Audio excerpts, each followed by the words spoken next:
오늘의 영상에서는 여왕의 집이라는 드라마의 주요 내용을 다룹니다. 제이는 세리와 황기찬을 속이기 위해 죽은 척 위장합니다. 제이는 사고로 인해 중상을 입었지만 도윤은 자신의 유명한 의사 친구에게 비밀리에 제인을 돌보게 했습니다.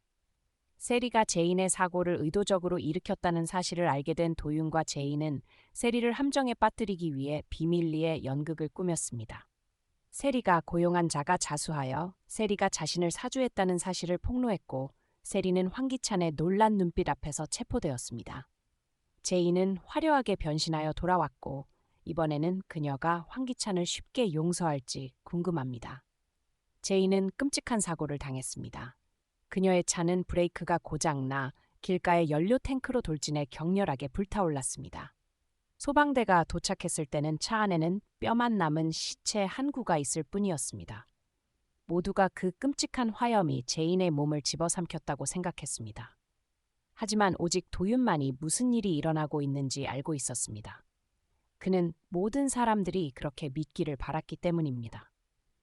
제인을 죽이려는 의도는 없었지만 제인의 죽음은 황기찬과 세리에게 큰 만족과 안도감을 주었습니다. 제인이 죽으면 그들의 끔찍한 과거 범죄가 영원히 묻힐 것이기 때문입니다. 경찰은 제인이 사고로 사망했다고 결론 내렸습니다. 제인의 어머니는 이 충격을 견디지 못하고 방에 스스로를 가뒀습니다. 그녀에게는 이 세상이 너무도 피곤했고 제인이 매일 노력할 수 있는 유일한 동기였습니다.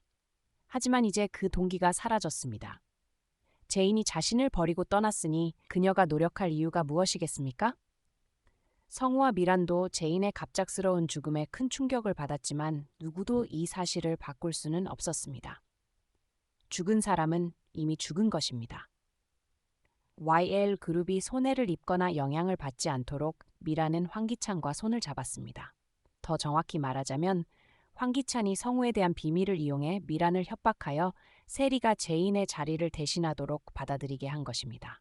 성우는 이 일로 매우 불만을 느끼며 미란에게 화를 냈고 모두 간의 갈등은 더욱 심화되었습니다. 한편 도윤은 황기찬이 자신과 오성 회장 사이의 출신 비밀을 이용해 협박하자 반항하면 오성 회장의 경력이 손상될까봐 눈을 감고 넘어갈 수밖에 없었습니다. 하지만 사실 도윤은 다른 계산을 하고 있었습니다.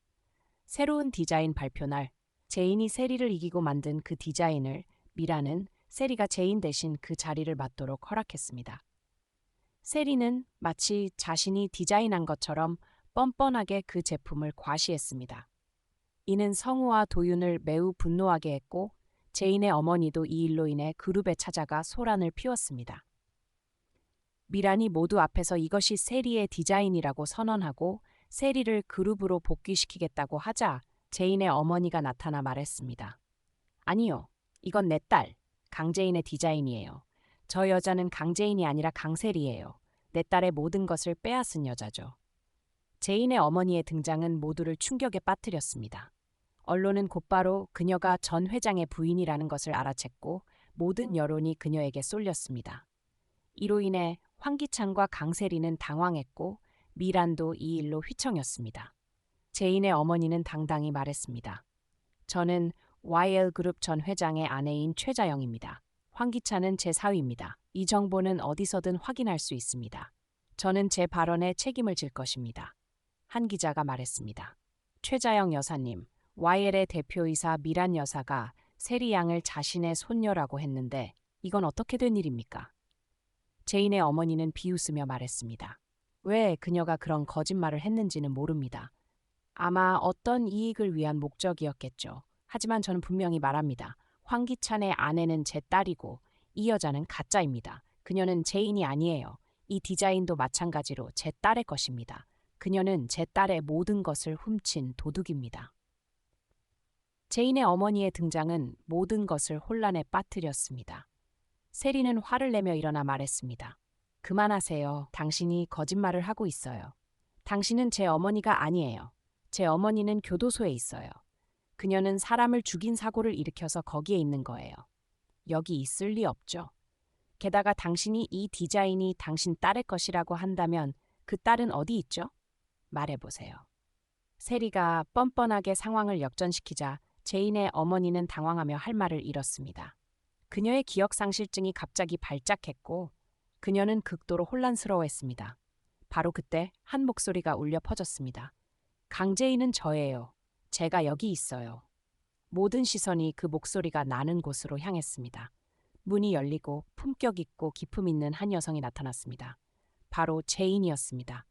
그녀는 죽지 않고 매우 건강하고 아름답게 돌아왔습니다. 그녀는 마치 황기찬과 세리에게 선전포고라도 하듯 찬란한 꽃처럼 빛나며 돌아왔습니다. 황기찬은 당황하며 말했습니다. 이게 어떻게 된 거지?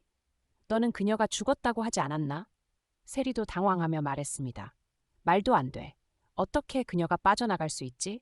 대체 왜? 강미란도 제인의 등장에 크게 놀랐습니다. 오직 성우와 도윤만이 제인을 보며 행복한 미소를 지었습니다. 제인은 선글라스를 벗으며 선언했습니다. 네, 여러분, 저는 강제인입니다. 이 디자인의 진짜 주인공이죠. 저는 황기찬의 전 아내였고 이 여성은 제 어머니입니다. 여기 제 가족 사진이 있습니다. 믿지 않으신다면 직접 확인해 보세요. 제인은 말하면서 가족 사진을 꺼내 모두에게 보여주었습니다. 언론과 상류층은 이 비밀에 충격을 받았고 수백 개의 질문이 쏟아지며 미란과 황기찬은 매우 당황하고 창피해하며 급히 물러났습니다. 제인은 그들을 바라보며 경멸의 미소를 지었습니다. 도윤이 다가와 말했습니다. 정말 멋진 순간이었어요. 아주 적절한 타이밍에 돌아왔네요. 세리와 당신을 해친 자의 녹음은 경찰에 제출했나요? 제인은 미소 지으며 말했습니다. 이미 경찰에 제출했어요. 곧 세리를 잡으러 올 거예요.